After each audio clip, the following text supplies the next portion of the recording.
Nesse vídeo eu quero expressar a minha indignação.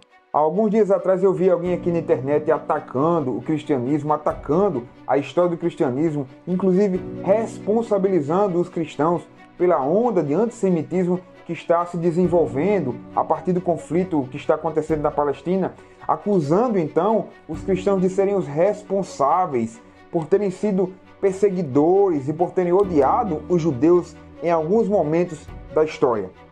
Essa não é uma crítica nova. Na verdade, muitos têm construído uma narrativa de que a história do cristianismo está manchada de sangue derramado em nome de Deus, de abusos praticados em nome de Deus, de mentiras proferidas em nome de Deus, de sede de poder político, supostamente chancelado e autenticado por Deus. E a conclusão dessa narrativa é que a religião cristã foi a desgraça do Ocidente. Então, nesse vídeo, eu quero fazer um manifesto em defesa da história do cristianismo, em defesa da história da religião cristã. Em primeiro lugar, eu quero dizer que sim, o cristianismo, por vezes, ao longo da história, se envolveu sim com o derramamento de sangue em nome de Deus. E as cruzadas, ou mesmo os processos inquisitoriais, em alguma medida, se exacerbaram na utilização do nome de Deus dentro desse contexto bélico, dentro desse contexto de guerra que era pertinente àquelas temporalidades.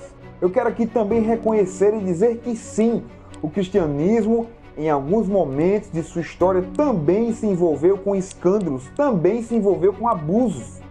E nenhum historiador sério da história do cristianismo há de negar isso. Eu quero dizer aqui também com toda convicção que sim, o cristianismo, por vezes, também exerceu dominação, também exerceu exploração, também foi desleal.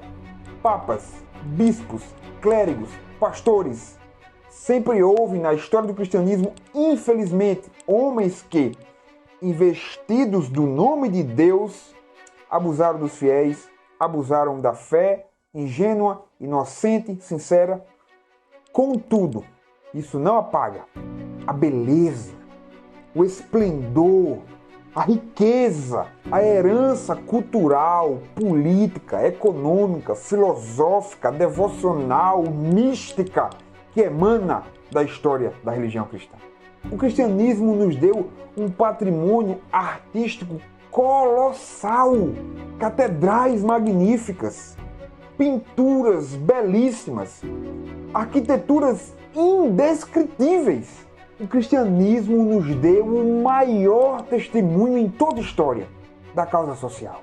Ao longo dos séculos, os cristãos construíram hospitais, os cristãos construíram escolas, os cristãos cuidaram dos pobres, os cristãos lutaram contra a escravidão e mesmo que, em alguns momentos, alguns setores, alguns indivíduos que também representavam o cristianismo estivessem envolvidos com um aspecto antagônico dessas coisas que eu estou falando, como por exemplo, cristãos em algum momento, a igreja em algum momento apoiou a escravidão aqui na América, mesmo assim, é de dentro do próprio cristianismo que vão surgir as ideias fundamentais que darão bojo aos movimentos que vão combater a estrutura das sociedades escravistas. Quer queira você ou não, é um fato que a história do cristianismo não está ofuscada, obscurecida pelos momentos negrumes, onde alguns cristãos ultrajaram aquilo que sempre foi considerado a essência da fé.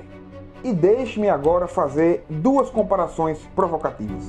Em primeiro lugar, eu não vejo ninguém denegrindo a história da Revolução Russa a despeito dos momentos lastimáveis, ditatoriais e horríveis que foram a experiência do regime sob a direção de Joseph Stalin. O regime soviético, no período de Stalin, foi absolutamente totalitarista. É incontestável, gente. Stalin é responsável pela morte de milhares de pessoas.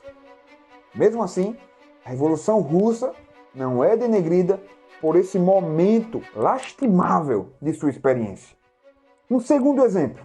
Não vejo ninguém reclamando, denegrindo, murmurando da Revolução Francesa.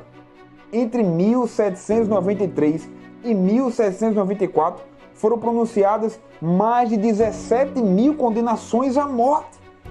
Mais de 150 mil pessoas morreram em conflitos no interior do território francês durante o período da Revolução. A Revolução Francesa derramou muito sangue. E é claro, existe uma série de elementos que os historiadores notam como sendo causas sociais que vão emanar para a Europa e para o mundo como um todo a partir do que é conquistado nessa Revolução. E o meu ponto não é negar o legado da Revolução Francesa. O meu ponto é exatamente esse. O legado da Revolução Francesa não é posto em xeque por causa das muitas mortes pela causa da Revolução. Ora, como um bom historiador que faz uma análise dialética, eu concluo que se eu não vou denegrir a história da Revolução Russa em função dos dias totalitaristas, ditatoriais de Stalin, e se eu não vou denegrir a experiência e o legado da Revolução Francesa em função do tamanho de sangue que foi derramado durante todo aquele processo, eu também não vou denegrir a história do cristianismo em função dos abusos, em função do derramamento de sangue, em função de toda e qualquer corrupção que você possa encontrar na igreja ao longo dos séculos.